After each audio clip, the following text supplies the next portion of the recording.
Guys यदि आप अंग्रेजी सीखना चाहते हैं तो आप एक चीज़ सबसे पहले कंफर्म कर लीजिए कि क्या आपको आपके आसपास जितनी भी सारी चीज़ें हैं आपको दिख रही हैं उनके नाम आपको इंग्लिश में आते हैं या नहीं आते हैं। इसको बोला जाता है वोकेबुलरी, यानी कि आपकी जो है शब्दकोश आपका मजबूत होना चाहिए। अंग्रेजी में यदि आपका शब्दकोश अच्छा है तो आप अच्छी अंग्रेजी बोल पाएंगे।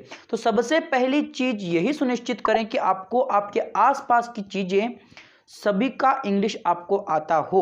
पंखे को यदि आप फैन नहीं कह पा रहे हैं, आपको यदि नहीं पता है कि कुर्सी को हम चेयर कहते हैं इंग्लिश में, तो आप अंग्रेजी नहीं बोल पाएंगे। इसलिए सबसे ज़रूरी चीज़ यही है कि आपको सबसे पहले सभी चीज़ों के नाम जान लेने हैं इंग्लिश में और फिर आपको उनको बोलना शुरू करना है। यदि आप और बाकी सारी चीज़ें सीखने चले जाते हैं उससे पहले तो आप नहीं सीख पाएंगे। इसलिए ये छोटी छोटी चीज़ें जो कि आपको करनी चाहिए मैं आपको बताता हूं, और यदि आप इतना कर लेते हैं तो फिर आपको आगे बढ़ने की ज़रूरत है। पहले सबसे पहली जो चीज़ करनी है वही मैंने आपको बताई है कि आपको सबसे पहले सभी चीज़ों के इंग्लिश में नाम जान लेने हैं।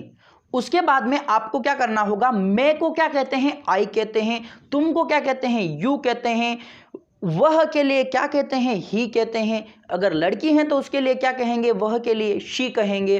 ओके, वे हैं तो क्या कहेंगे, THEY, दे हैं, दे कहेंगे। ये सारी चीज़ें आपको पता होनी चाहिए, इनको बोला जाता है इंग्लिश में सब्जेक्ट। तो ये सारी चीज़ें आप जान लीजिए। फिर वर्ब के बारे में आपको जानना होगा। वर्ब क्या होती है, जो भी काम हम करते हैं उसको हम बोलते हैं वर्ब, यानी कि करना, यानी कि उसके पीछे, उस शब्द के पीछे ना आएगा। खाना खाना, बोलना, चलना, उठना, सुनना, बोलना, देखना, कूदना, तैरना, जितनी भी सारी ना वाले शब्द हैं ये सारे, इससे आप अंदाज़ा लगा सकते हैं कि वर्ब होती क्या है। जो भी काम हम करते हैं उसको हम क्रिया कहते हैं हिंदी में, और इंग्लिश में हम उसको वर्ब कहते हैं।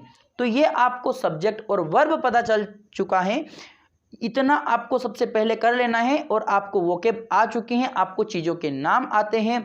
यह के इंग्लिश दिस हैं, इट भी कहते हैं हम। ओके, तो इस प्रकार से आपको चीज़ें जान लेनी है। चीज़ों के लिए सिंगुलर और प्लूरल क्या होती हैं ये भी जानिए, यानी कि सिंगुलर प्लूरल किसे कहते हैं। एक वचन होगी चीज़ तो सिंगुलर, और ज़्यादा होगी बहुवचन होगी तो उसको बोलेंगे प्लूरल।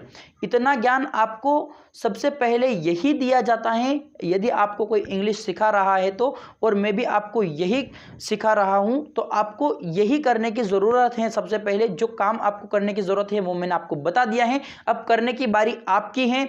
तो आपको इन जो चीज़ें मैंने बताई हैं इनको आप पक्का कीजिए। उसके बाद में आगे से गाइडेंस देने के लिए मैं यहाँ पर बैठा ही हूँ और आपको गाइडेंस दे ही रहा हूँ। और यदि आपको कोई समस्या आती है तो आप वीडियो के नीचे कमेंट कर सकते हैं, मैं आपको उसका रिप्लाई ज़रूर दूंगा।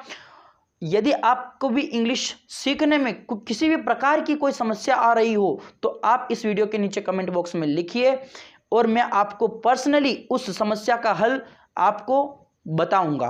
ओके, सो गाइस मिलते हैं नेक्स्ट वीडियो में, तब तक के लिए आप इतनी प्रैक्टिस कर लीजिएगा। See you in the next video, till then take care, bye bye.